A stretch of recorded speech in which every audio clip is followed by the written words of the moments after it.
Aupa gente, bienvenidos al primer vídeo de 5 que van a ser porque estamos estudiando FP superior de dietética y este primer año tenemos 5 asignaturas y para prepararme para los exámenes pues he decidido que voy a hacer unos vídeos porque si no yo no sé cómo voy a estudiar porque me pongo enfrente del papel, empiezo a leer, hago tesis, no se me quedan las cosas y yo creo que con un vídeo explicándolo yo a cámara y demás, después viéndolo, aunque me da un poco de vergüenza verme, pero bueno, creo que se me va a quedar mejor. En este caso, vamos a empezar con fisiopatología o fisiopato en la jerga de enfermería.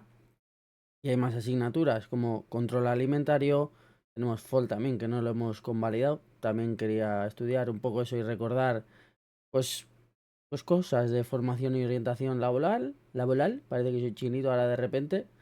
Luego tenemos control alimentario y por último dietoterapia. Creo que lo he dicho bien el orden o igual el último es control alimentario, que ese telita esa asignatura.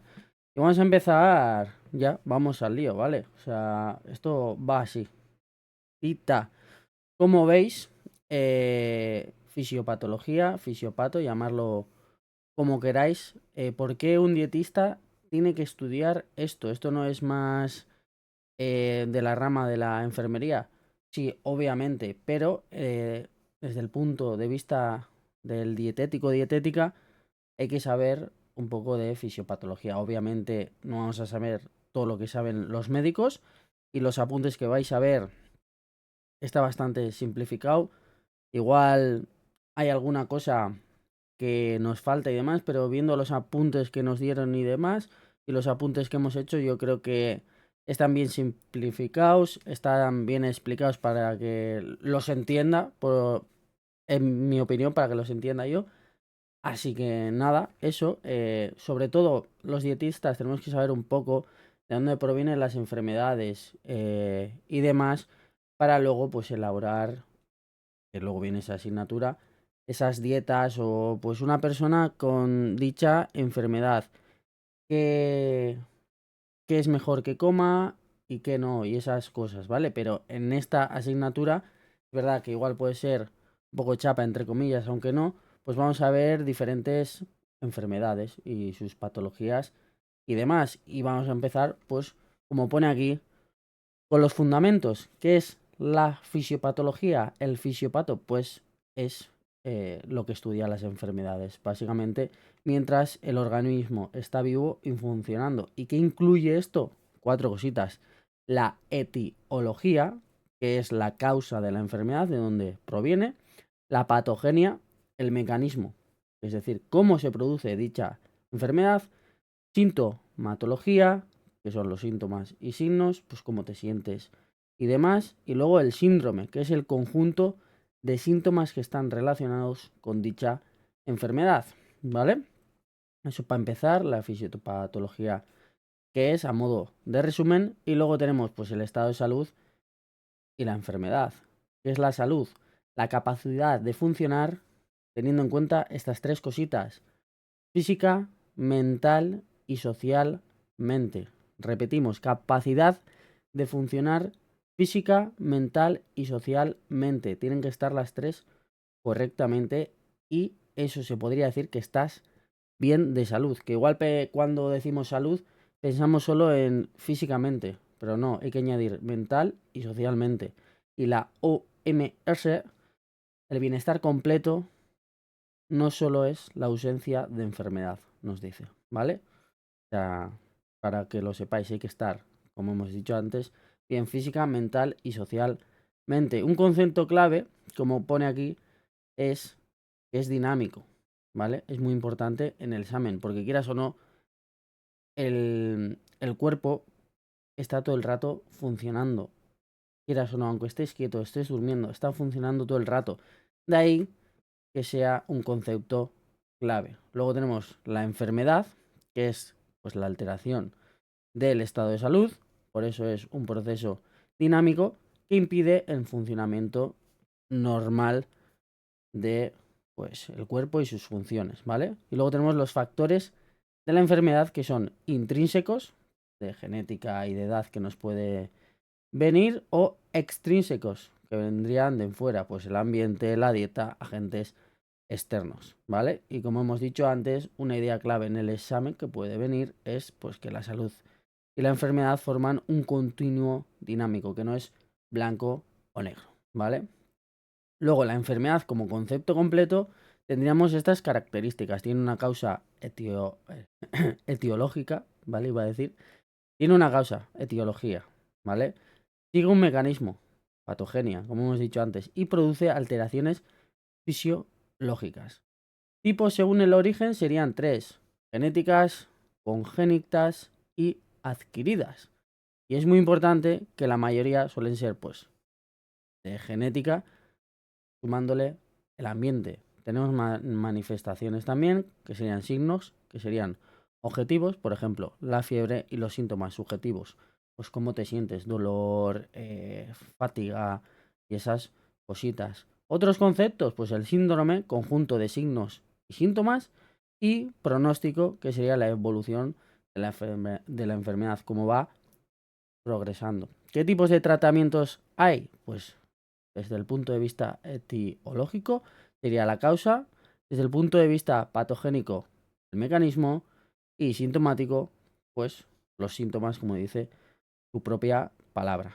Luego, en el punto número 4 tenemos la epidemiología, ¿vale? Que estudia las enfermedades en poblaciones. ¿Y para qué sirve esto? Para saber cómo se propagan, cómo controlarlas y cómo prevenirlas. Reacciones defensivas, pues tendríamos la adaptación, respuesta inicial del cuerpo al estrés, que es estrés que genera una enfermedad, y el ejemplo sería pues frecuencia cardíaca alta igual a respiración alta y demás.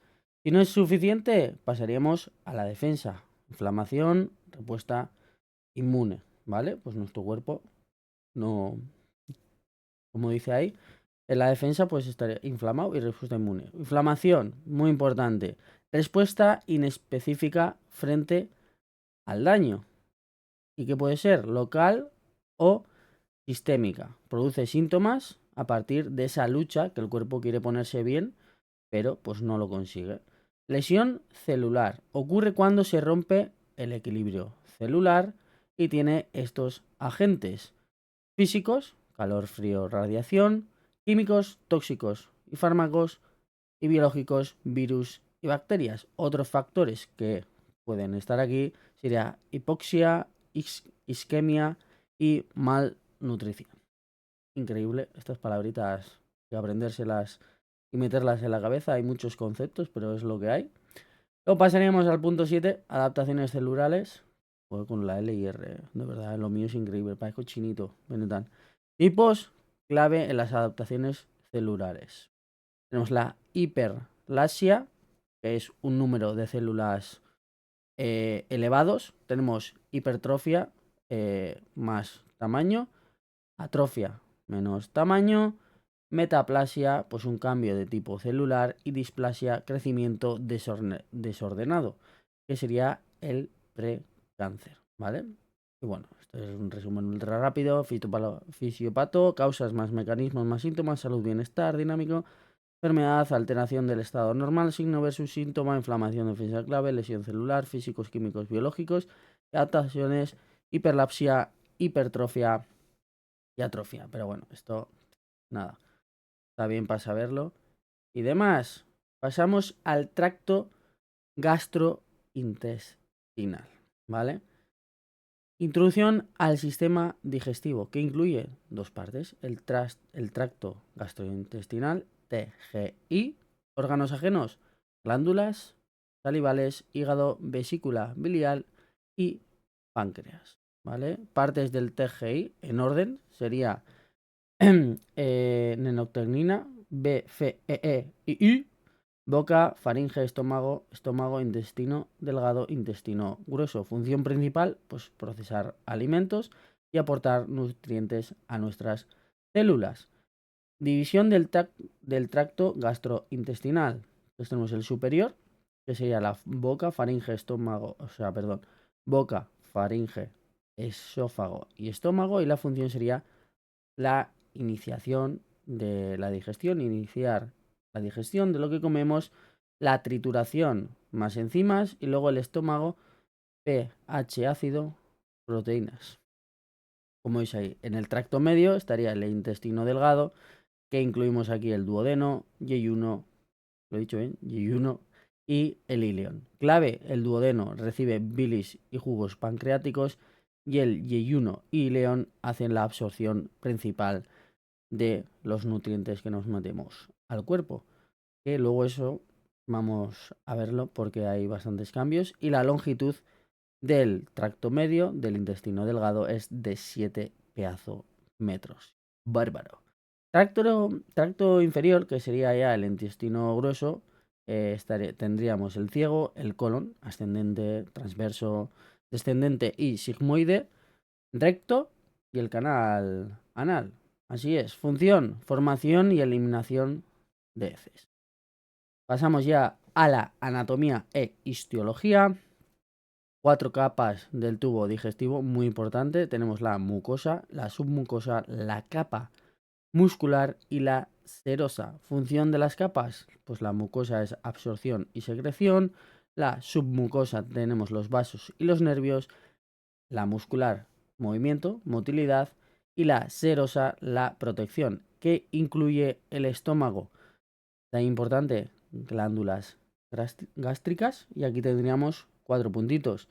Células mucosas, el moco, lo que viene siendo, las células principales, el pepsinógeno, madre mía cómo me gustan estas palabras, células parietales, HCI más factor intrínseco, y las células endocrinas, que sería la gastrina.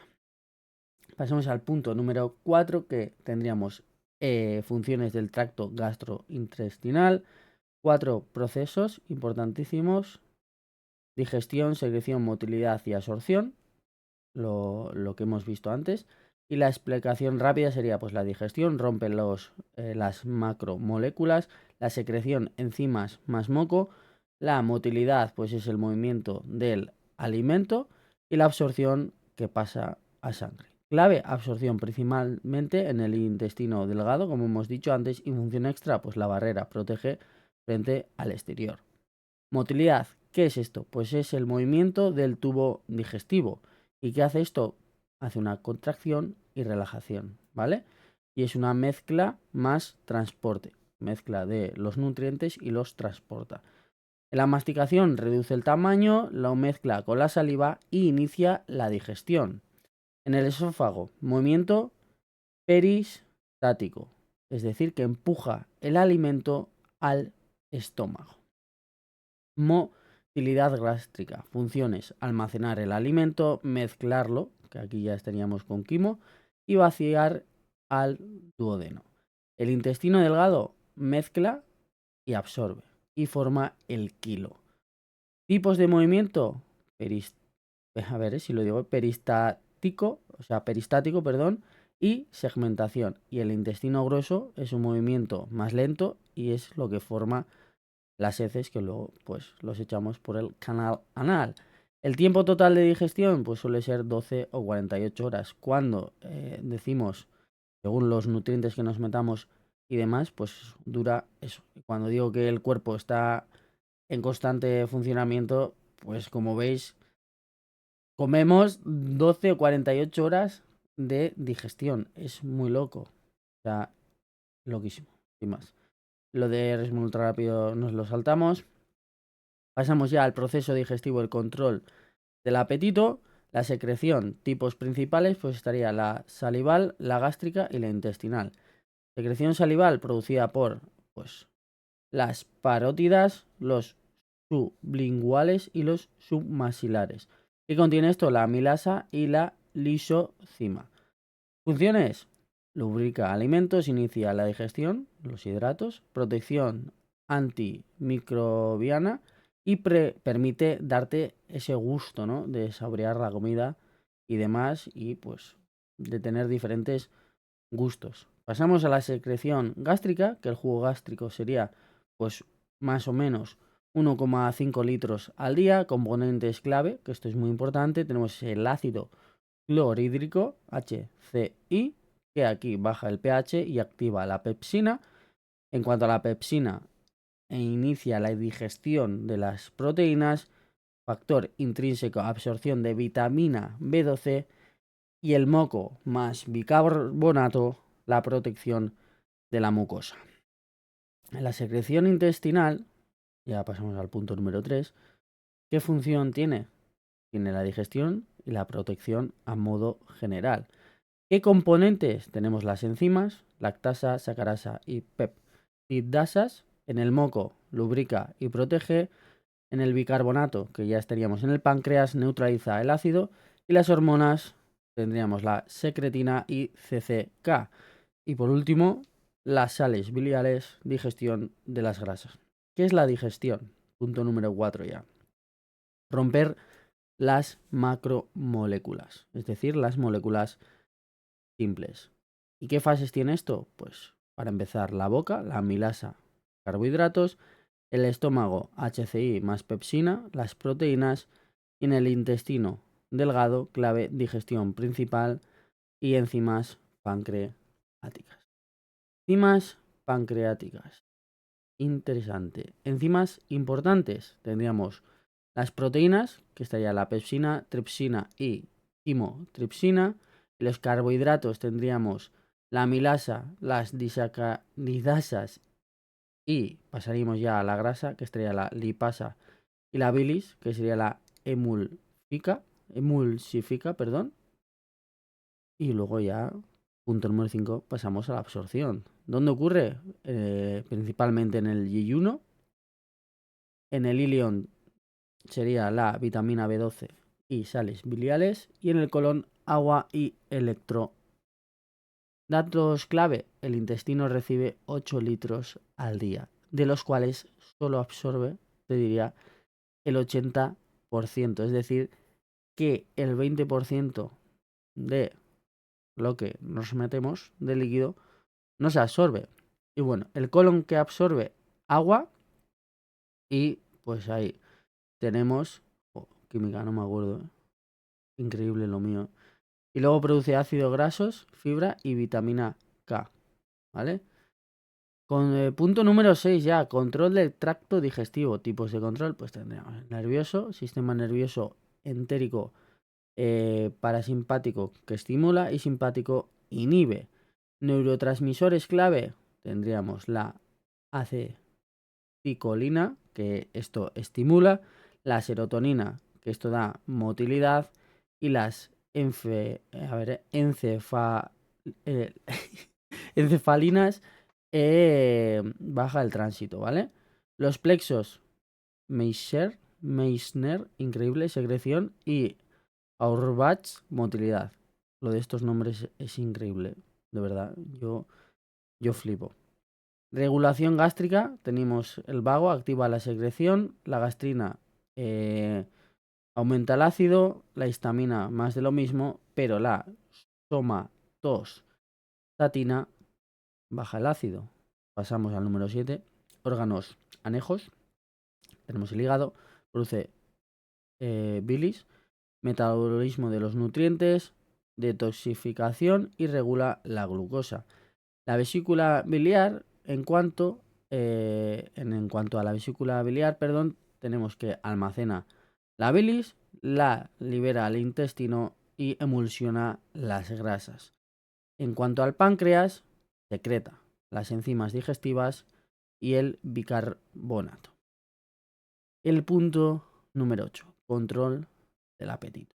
La regulación es muy importante. ¿Por qué? Centro clave, el hipotálamo.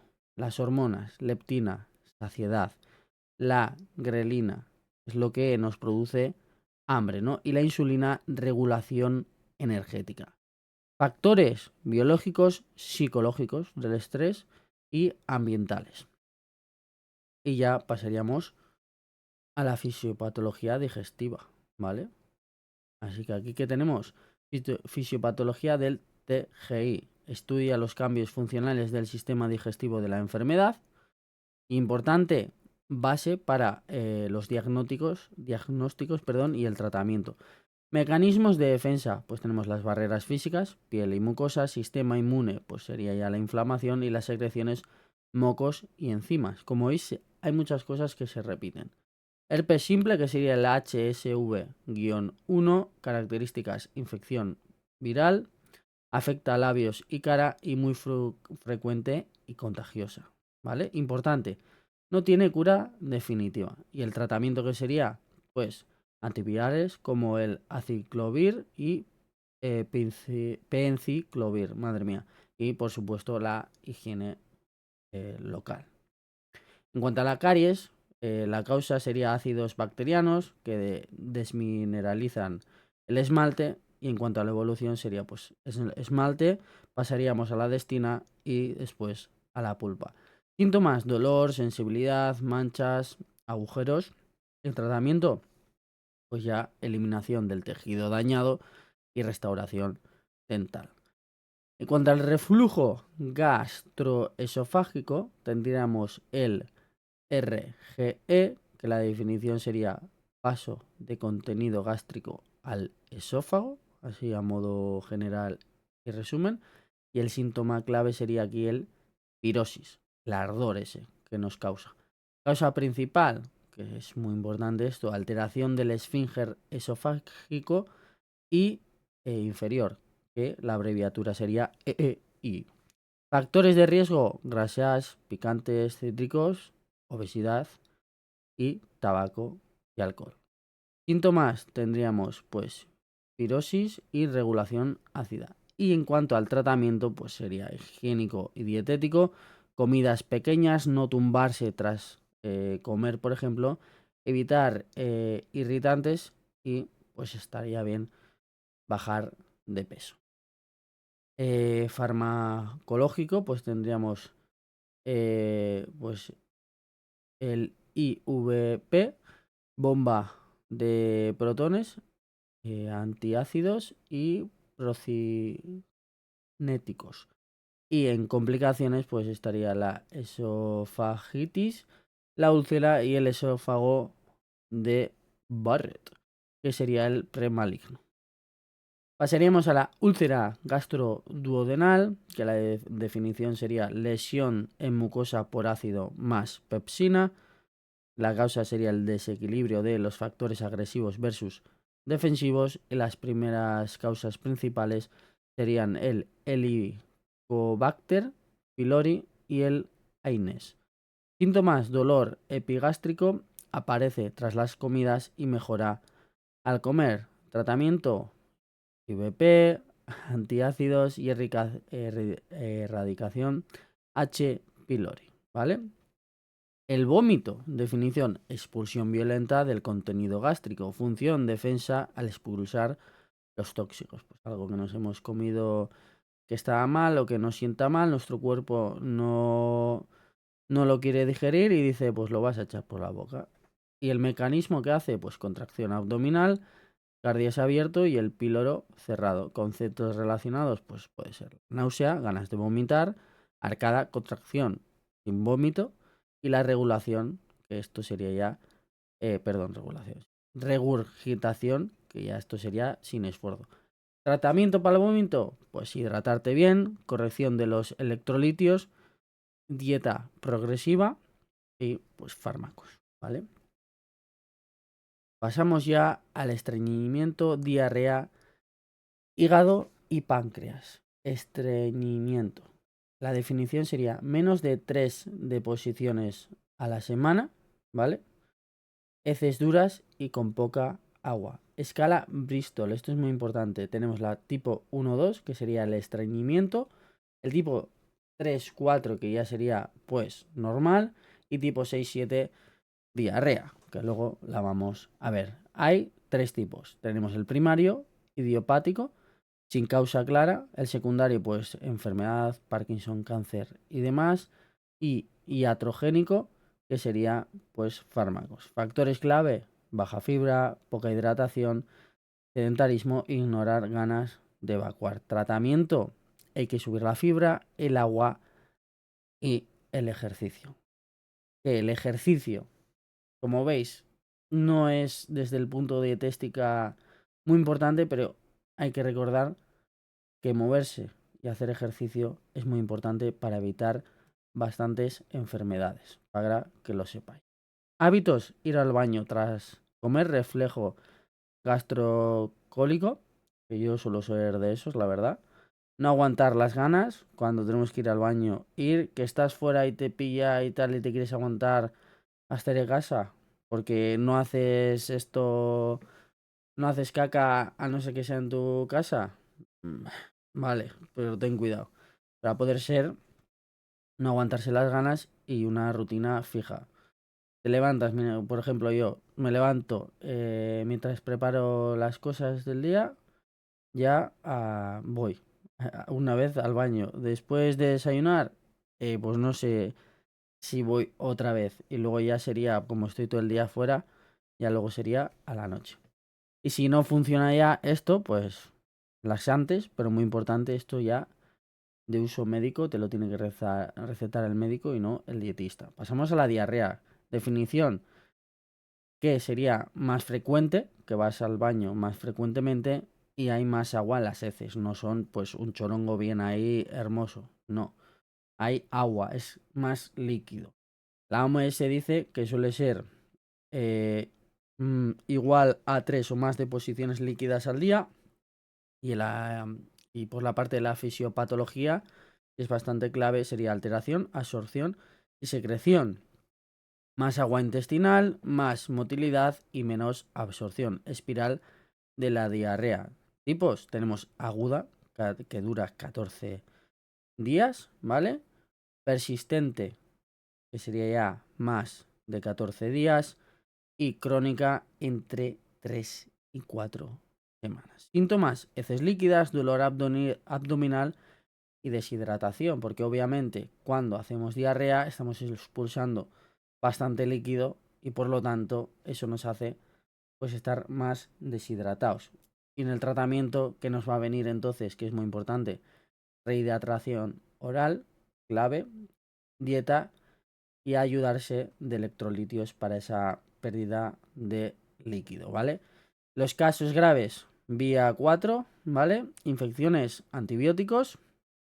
Y eso sería. Luego pasamos a la fisiopatología del hígado. ¿Qué tipos de enfermedades tendríamos? La hepatopatía, creo que lo he dicho bien, alcohólica. Esteanosis no alcohólica, que la abreviatura sería EHNA. Hepatitis autoinmune y hepatitis viral.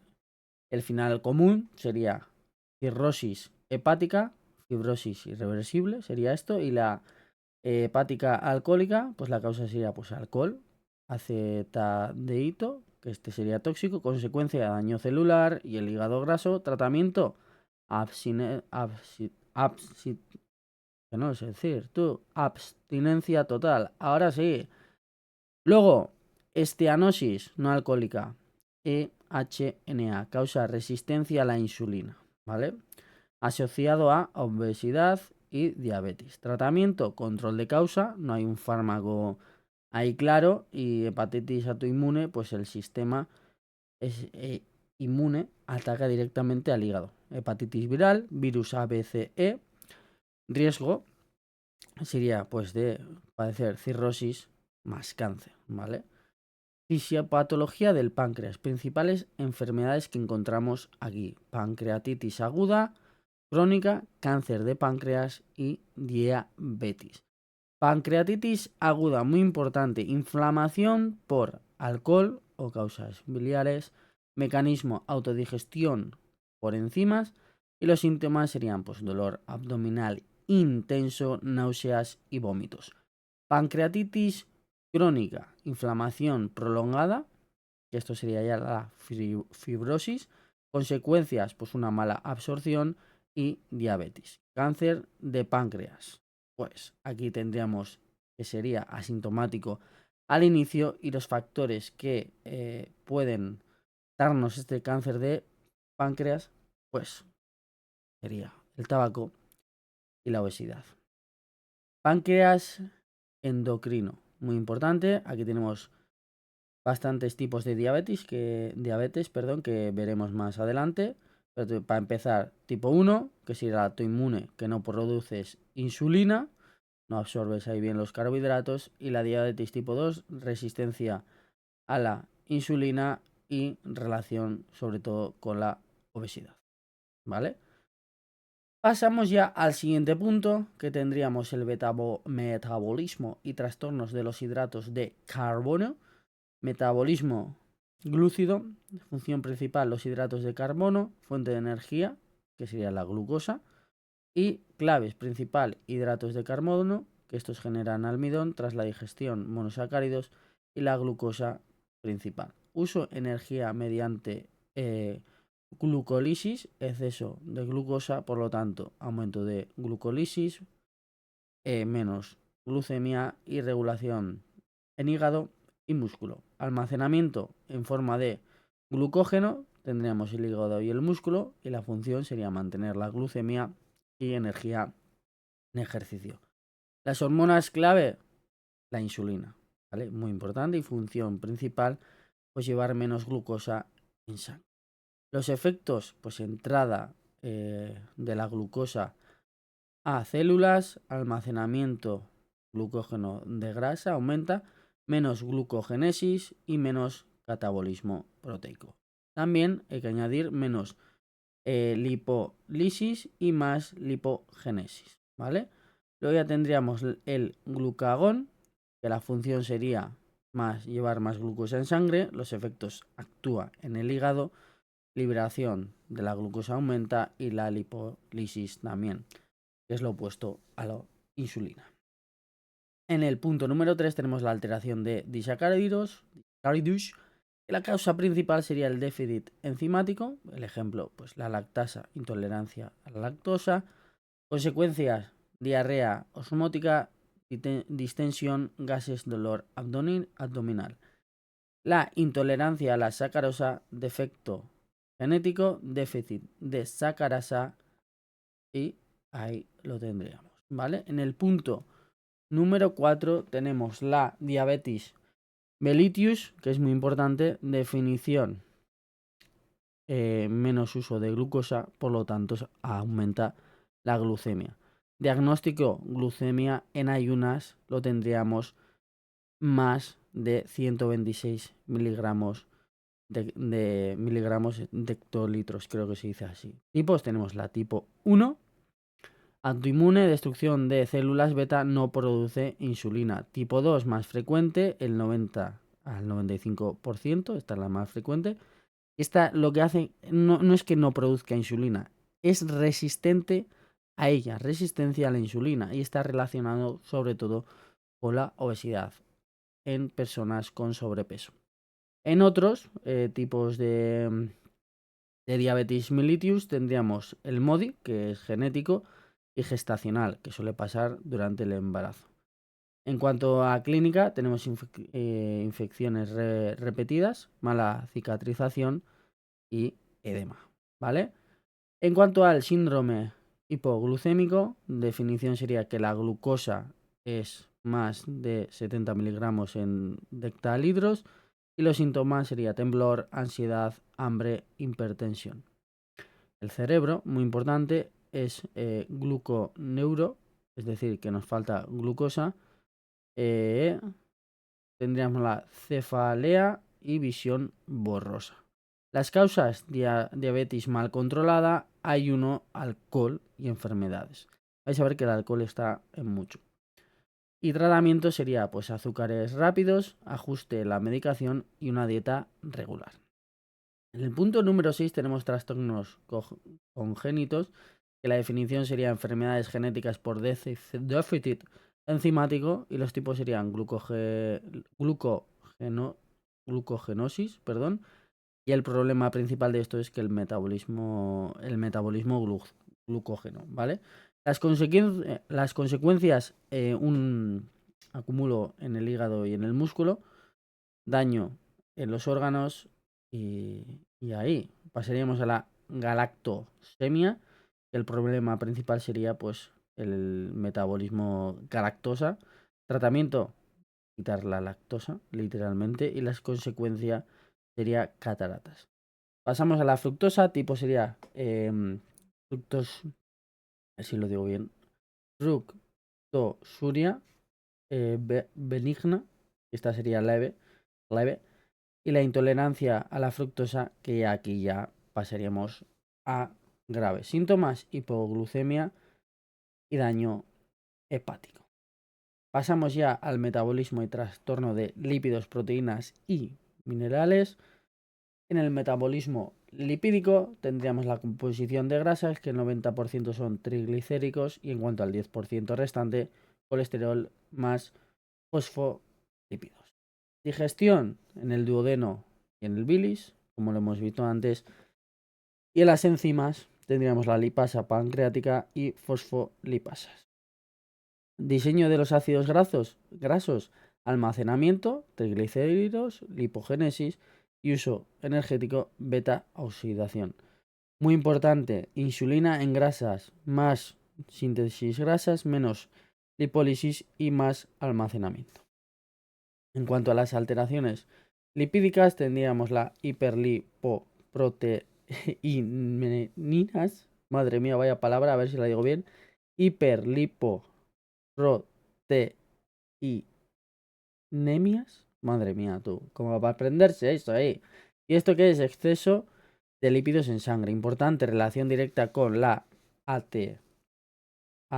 aterosclerosis, que son placas en las arterias. Factores de riesgo: otra vez, la edad, tabaco, sedentarismo, obesidad y la dieta que llevemos. LDL ideal estaría entre el 50 y el 70 miligramos por decalitro.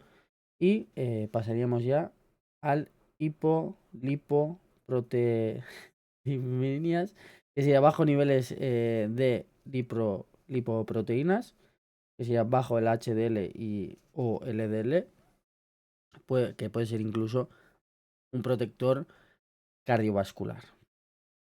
¿Vale? Punto número 3, metabolismo de proteínas. Incluye proteínas, ácidos nucleicos y nucleótidos. La digestión estaría el estómago, concretamente la pepsina, y en el intestino en las enzimas. El 90-95% de las proteínas son aminoácidos. Absorción, transporte activo, gasto de energía. Funciones de proteínas plasmáticas sería el transporte, defensa, es decir, inmunidad, y hormonas. En las disproteinemia tenemos la alteración de proteínas en sangre, que proteínas importantes sería la albumina, transporte. Tendríamos la prealbumina, ya serían las hormonas, la transferrina, que sería el hierro, el ceruloplasmina, que sería el cobre, y la inmunoglobulinas, que sería la defensa. En relación con la insulina, sin insulina sería menos síntesis proteínas, más catabolismo, menos masa. En cuanto al punto número 4, pasamos a las alteraciones de aminoácidos. Ejemplos: pues, tenemos la cistinurina, que sería cálculos renales. Perdón, si me lío con estas cosas, pues que me cuesta un mogollón decir estas palabras. Luego teníamos la iminoglicinurina, que es fallo en el transporte AA. Enfermedad de Hartnup, déficit de transporte AA. En cuanto a las vitaminas, tenemos tipos: liposolubles, ADEC, ¿vale? Se almacenan y riesgo de toxicidad. Y las hidrosolubles, todas las del grupo B y la C, no se almacenan. Y luego tenemos la hipervitaminosis, que sería pues exceso de vitaminas, como dice su propio nombre, que es más común en las vitaminas liposolubles. Ejemplo: vitamina D, hipercalcemia, y vitamina E afecta a la coagulación. Hipovitaminosis sería lo contrario, que sería déficit de vitaminas, causas mala dieta, problemas en la absorción, alcohol y fármacos. En cuanto a los minerales, tenemos los principales: calcio, fósforo y magnesio. El calcio es muy importante porque en cuanto a sus funciones tenemos el hueso, músculo, nervios y coagulación. Alteraciones, tenemos la hipercalcemia, que sería más calcio, y la causa sería, a ver si lo digo bien, hiperparatiroidismo. Los síntomas, náuseas, debilidad y arritmias. Y en cuanto a la hipocalcemia, pues menos calcio y los síntomas serían espasmos y problemas neuromusculares. En cuanto al fósforo, función principal, pues ATP y metabolismo, alteraciones hiperfosfatemina, que sería exceso, y lo contrario, hipofosfatemia, que sería déficit de fósforo. En cuanto al magnesio, funciones, darnos energía, sistema nervioso y corazón. Alteraciones, hipomagnesemia, madre mía, fatiga, problemas neurológicos. Y en cuanto a la hipermagnesemia, madre mía, náuseas, debilidad y hipertensión. Pasamos ya al sistema endocrino. ¿Qué es el sistema endocrino? Pues un conjunto de glándulas y tejidos que producen hormonas. La función sería regular funciones del organismo y las funciones principales muy importantes, pues crecimiento y desarrollo, reproducción, tenemos la homeostasis, equilibrio interno y metabolismo energético. ¿Vale? Dos componentes del sistema endocrino. Glándulas principales, hipotálamo, hipófisis, tiroides, paratiroides, suprarrenales, páncreas, ovarios y testículos. En el hipotálamo, que esto es clave en el examen, centro de control neuroendocrino. Mantiene la homeostasis y conecta el sistema nervioso con el endocrino. Hipófisis también muestra la glándula, controla otras glándulas como partes adenopofisis, que sería anterior, y neuropofisis, que ya sería el posterior. Las hormonas, definición, mensajeros químicos que regulan el organismo, mecanismos, se unen, receptores específicos, actúan en células diana y tendríamos ya las tipos de hormonas que tendríamos las esteroideas, derivadas al colesterol, liposolubles, derivadas a los aminoácidos, ejemplos tiroideas, y proteicas, ejemplo la insulina, como solemos decir y se repite bastante. El punto número 4, hormonas importantes, hipofisis anterior, TSH, tiroides, GH, crecimiento, ACTH, suprarrenales, LH o FSH, que ya sería la reproducción, y prolactina, leche. Hipofisis posterior, ADH, retención de agua, oxitocina, parto y lactancia. Otras glándulas serían los tiroides, T3 y T4, metabolismo, y la calcitomina, que sería menos calcio. En cuanto al páncreas, pues la insulina menos glucosa y glucagón sería más glucosa. Suprarrenales, cortisol, metabolismo, y aldotestosterona, ¿vale? Que sería el sodio ya. Las gonadas tendríamos el estrógeno, progesterona y testosterona. Ya pasamos al punto número 5. Funcionamiento del sistema endocrino, muy importante. Ejemplo, tendríamos el hipotálamo hipofisis, muy importante. El hipotálamo controla a la hipofisis y la hipofisis controla otras glándulas. Ejemplo sería NRH, LH y las FSH y las goñadas. O gonadas, perdón. Ejes principales serían la gonadal, reproducción, tiroideo, metabolismo, y adrenal, que sería el estrés. Función global, controla el estrés, la energía, el estado de ánimo y el sistema inmune. En cuanto a mecanismos patológicos, tendríamos las alteraciones, problemas en receptores, problemas en transporte hormonal, alteración en secreción y resultado de enfermedades endocrinas. Patologías hormonales, tenemos la hormona de crecimiento, que en el déficit sería enanismo, y en exceso, pues lo contrario, gigantismo en niños y acromegalia,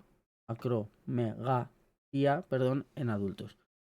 En cuanto a la prolactina, tenemos exceso, sería galactorrea, déficit no produce leche, y bueno, pasando ya a la a ver si lo digo bien, gonadotropinas, que sería déficit, hipogonadismo, exceso, pubertad precoz y hiperestrogenismo. Tiroides, muy importante, ¿vale? Tenemos por una parte el hipertiroidismo, que sería exceso, T3, T4, síntomas taquicardia, calor, pérdida de peso, nerviosismo. El bocio, aumento de tamaño en tiroides, causa déficit yodo, alteración hormonal. Suprarrenales tendríamos la hipofunción, menos hormonas, causa inflamación y tumores. Y paratiroides, función, regula el calcio, alteraciones, pues tendríamos la hiperparatiroidismo, que sería un aumento, y hipoparatiroidismo, pues un reducimiento o como se diga, y esto puede causar pues la hipocalcemia. Pasamos ya al aparato urinario, ya vamos con la recta final. ¿Vale? Aparato renal, componentes, riñones, úteres, vejiga y uretra, función general, formar y eliminar la orina. Tenemos el riñón, que pesa unos 150 gramitos y ubicación en la zona lumbar. Partes, corteza, que sería la externa, y en la interna tendríamos la médula. Nefrona, un concepto muy importante, que sería la unidad funcional del riñón, y tenemos 1,5 millones por riñón. Realiza la filtración. Partes, sería el glomérulo, cápsula de Bowman y túbulos. Proximal, asa de Henle y distal. Funciones del aparato renal. Funciones principales, que esto sería muy importante.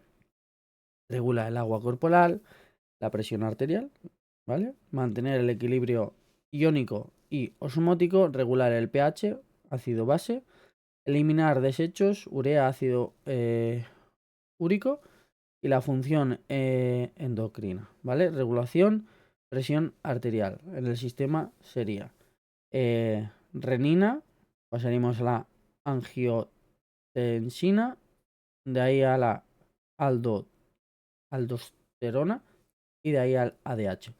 Efecto, más agua, más volumen, más presión. Procesos renales, 4 procesos clave. Filtración, reabsorción, secreción y excreción. Fórmula clave, excreción igual a filtración menos reabsorción más secreción. ¿Y cómo se forma la orina? Tenemos las fases: filtración glomerular, 150-180 litros al día. Reabsorción, se recuperan agua, glucosa, aminoácidos, iones. Secreción, eliminación de las sustancias. Resultado, orina final, que suele ser pues entre 1 o 2 litros al día. En la patología renal tendríamos pues la enfermedad renal crónica, que depende del número de nefronas afectadas y el tiempo. Causas inmunológicas muy frecuente, tóxicos, infecciones, tumores, problemas vasculares. En cuanto a alteraciones urinarias, tenemos las cuantitativas, que sería la, atentos a los nombres, poliuria, 2 litros al día, ¿vale? O más. La oliguria, que sería menos de 500 mililitros al día, y anuria, menos de 100 mililitros, o sea, poquísimo.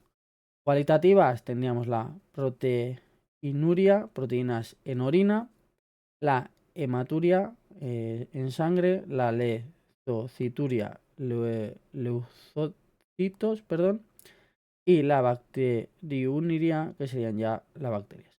En otras manifestaciones tendríamos pues 3 importantes, ¿no? La azotemia, desechos en sangre, La hipertensión, volumen sanguíneo aumenta, y la alteración en la función estenúrica, que no puede concentrar ni diluir, orina. Complicaciones, pues el edema renal, retención de agua y sodio. Luego teníamos osteo, ¿qué pone ahí? Osteodistrofia renal, problemas óseos, la anemia renal, que sería menos eritropoyetina. En el síndrome nefrónico, que este es muy importante, definición daño glomerular, por lo tanto más permeabilidad. Las características principales serían proteinuria, que sería más de 3,5 gramos al día, la hipoalbuminemia, el edema, la hiperpemia y la lipiduria. ¿Vale? Pasamos al siguiente punto, que ya sería el sistema respiratorio, y aquí tenemos pues su función, ¿no? Que sería intercambios gaseosos, O2, CO2. ¿Vale? Componentes: vías respiratorias, cavidad nasal, faringe, laringe, tráquea, bronquios. Pulmones, que serían los órganos esponjosos.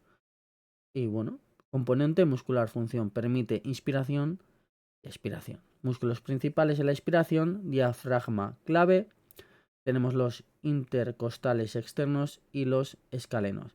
Y en cuanto a la expiración, entraría ya los intercostales internos y los músculos abdominales. En cuanto a los pulmones, su función es que contiene los alveolos, ya que es donde ocurre los intercambios de los gases. ¿Vale? Proceso: sangre venosa, CO2 entra, y sangre arterial sale el oxígeno. Y luego va todo al cuerpo. En cuanto a la mecánica respiratoria, tenemos la inspiración, diafragma se contrae, el tórax se expande y los pulmones se llenan. Y en cuanto a expiramos, pues el diafragma se relaja, el tórax se contrae y sale el aire. El punto número 5 es ya el intercambio gaseoso que ocurre en los alveolos dentro de los pulmones. El mecanismo: O2 pasa a sangre y el CO2 sale de la sangre a través de capilares. Clave: la difusión según el gradiente. En cuanto al punto número 6, tenemos las capacidades respiratorias, valores importantes. Capacidad inspiratoria, 3 litros. Capacidad pulmonar total, 6 litros. Y capacidad residual, 3. En cuanto a las patologías respiratorias, tenemos pues bronquitis aguda, inflamación bronquial, causa pues una infección básicamente, y síntomas: tos, moco, fiebre. El EPOC, que es muy importante, es la obstrucción crónica e irreversible, aire atrapado, por lo tanto menos ventilación, nos cuesta respirar. Causa pues el tabaco principalmente, y eso. Pasaríamos al enfisema, que sería destrucción alveolar y por lo tanto menos elasticidad pulmonar. Asma: estrechamiento de las vías respiratorias y hiperreactividad. Luego la atelectasia pues sería un colapso alveolar. Cáncer de pulmón sería un crecimiento maligno dentro de ellos. Y insuficiencia respiratoria, que no mantienes niveles adecuados de O2 y CO2. Nariz y laringe, pues tenemos aquí la rinitis, la sinusitis y la laringitis, básicamente. Luego el punto número 8. Signos y síntomas principales. Algunos los hemos mencionado antes. Tenemos la tos, expulsión del aire, disnea, dificultad respiratoria y expectoración, perdón, si lo he dicho bien, que ya sería la expulsión de esos mocos, ¿no? Esto está repetido, perfecto, es lo mismo. Sistema respiratorio. Pasamos al sistema nervioso, que aquí tenemos pues inmunodeficiencias, cáncer y obesidad. El sistema nervioso: función, controla y coordina el organismo, capta estímulos, procesa y responde. Base: impulsos nerviosos. En cuanto a las neuronas, que es muy importante, tenemos sus partes. La soma, que es el cuerpo celular, las dendrinas, que reciben señal, y el axón transmite señal. En cuanto al impulso, viaja por el axón, el neuro y pasaríamos ya al neurotransmisión, que es la comunicación entre neuronas mediante neurotransmisores, sin contacto físico, muy importante. Y esto genera un impulso eléctrico en otra neurona. Patologías neurológicas, pues es muy importante. Tenemos el Alzheimer, que es degeneración neuronal progresiva, síntomas pérdida de memoria, problemas de lenguaje y dependencia total. Hay diferentes tipos, pero bueno, en modo general, y empeora con el tiempo. Luego pasaríamos al ictus, que es falta de oxígeno en el cerebro, y las consecuencias pues suele ser una parálisis, pérdida de sensibilidad y problemas en el lenguaje. Serían esas las consecuencias. Pasamos al esclerosis múltiple, que es un ataque autoinmune a la mielina. El problema principal sería pues una comunicación nerviosa, y los síntomas pues te sientes débil, debilidad y problemas en la coordinación. Pasamos al Parkinson, que tendríamos menos dopamina, por lo tanto los síntomas serían temblores, rigidez, lentitud y problemas en el equilibrio. En el punto número 3 ya pasamos al síndrome infeccioso febril, que la definición sería un aumento de la temperatura por infección. Valores, pues lo normal deberíamos estar en 36,5-37. Febrícula ya sería 37,5 a 38. Fiebre ya más de 38,5.